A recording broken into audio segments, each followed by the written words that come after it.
Hi everyone, so today I'm here with a cup of tea and we're going to have a chat. A few of you guys sent me an article that you wanted me to respond to and to hear my thoughts on, and I think it's a really interesting discussion, so let's just jump right into it. So the article is posted on Quartz and it's called Conscious Consumerism is a Lie. Here's a Better Way to Help Save the World by Alden Wicker. And first I should say that I have so much respect for Alden. She is the amazing woman behind the blog EcoCult, which if you haven't heard of it, you should definitely check it out. I will include a link below in the description. And she's just a really inspiring person that I've admired in the sustainable fashion, conscious living, blogging kind of world. So yeah, I really love her and what she has to say, and I think this article brings up some really interesting points. You should definitely read the article, and I will include a link to it. But to quickly summarize, Alden basically talks about how the little things that we do day to day and voting with your dollar really doesn't matter. She talks about how change has to be systemic, and the time and money that you invest in shopping more consciously could be better spent donated to organizations, volunteering with environmental organizations, getting involved with government, contacting your elected representatives. Now, while I do think that's important, I also think that any problem needs to be addressed from as many angles as possible. Consumers, brands, workers, government, organizations all need to be addressing these issues. I don't think you can really say that there's one best way of fixing a problem because everything has effects that you can't really measure. And I also think that it is so important to walk the walk and live what you believe in. For example, I do not believe in factory farming. I don't eat meat.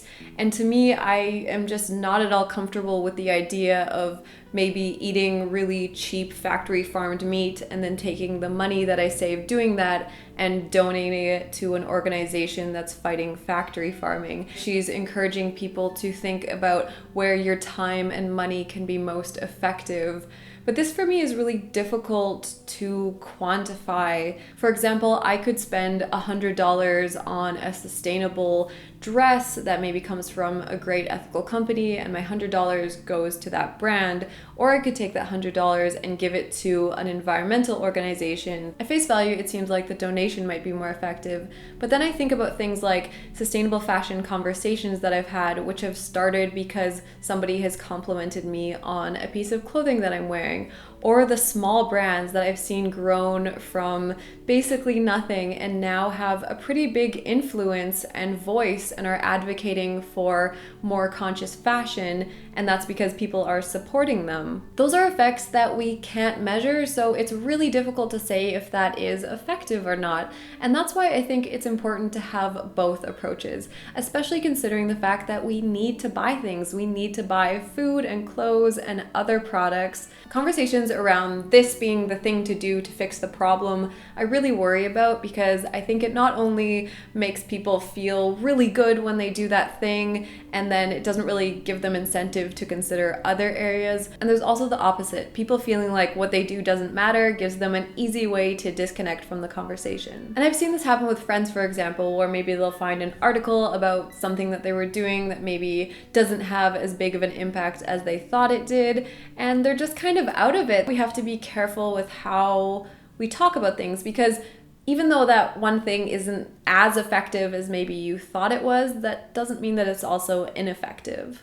And for me on this channel, I always like to talk about how we can add good on good. So starting with one little change and adding more changes. And I think it's about just kind of continuing to learn and grow and add on things that you can do instead of trying to find the one thing that is the best, I guess. And finally, in the conscious consumerism discussion, a big part that often seems to be left out is how much we consume. So many of the issues in the fashion industry really stem from the volume of clothing that's being produced and on average consumed. And I've talked about this in my minimalism and sustainability video, which I can link in the cards, where basically that is what led me to minimalism, realizing that it's not as much about buying an organic cotton shirt versus a regular shirt, but it's about buying less in general and keeping our stuff longer. And this is where consumers really have a lot of power. Governments can't and won't tell us to stop buying stuff. You can donate to organizations that advocate for less consumption, but ultimately it really is a consumer movement. And just some stats for reference, according to Overdressed, the average American woman adds 64 new pieces of clothing into her closet every year. A Telegraph article reported that a typical UK child has 238 toys, but regularly only plays with about 12 of them. Buying 238 eco-friendly toys instead really isn't much better. Houses are getting bigger and more people have storage containers. There is just so much stuff in the world. And that's why for me, seeing a growing interest in living simpler and buying less but better is so exciting. However, there's still the argument that even if we buy less, avoid plastic, stop eating meat, the government can still screw it all up by defunding the EPA, helping out oil and gas, and just generally being assholes. And that's why activism is really important. But I also think that conscious consumerism can lead to activism. I know for me and a lot of people that I've talked with, it takes a long time and you start pretty small, and maybe it's something like just caring about where your food's coming from and what's in it, and then maybe what's in your beauty products or your clothing and where that came from. And as you start to slowly learn more and uncover things and kind of unpackage what's going on in the industry, you then become more aware of and passionate about these issues and more likely to get involved and advocate for them, and it just kind of grows and grows and grows. So I think while activism is extremely important, I don't think a lot of people are necessarily there yet, and it takes time and growth and learning. But I think articles like Alden's are really great because they make us think about other things that we could be doing. I think that it's pretty easy to get complacent and think that you're doing a good job and that you're doing enough, but it's important to always be trying to learn and improve.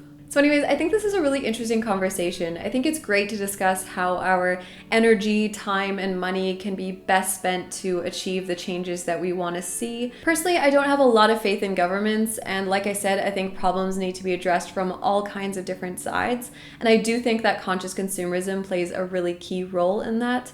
But I would love to hear your thoughts and opinions. Please keep the conversation going in the comments. I hope you enjoyed this video, and if you'd like to see more from me, you can subscribe for weekly, sometimes bi-weekly videos. Thank you for watching, and thank you so much to those of you supporting me on Patreon, and I will see you in the next one.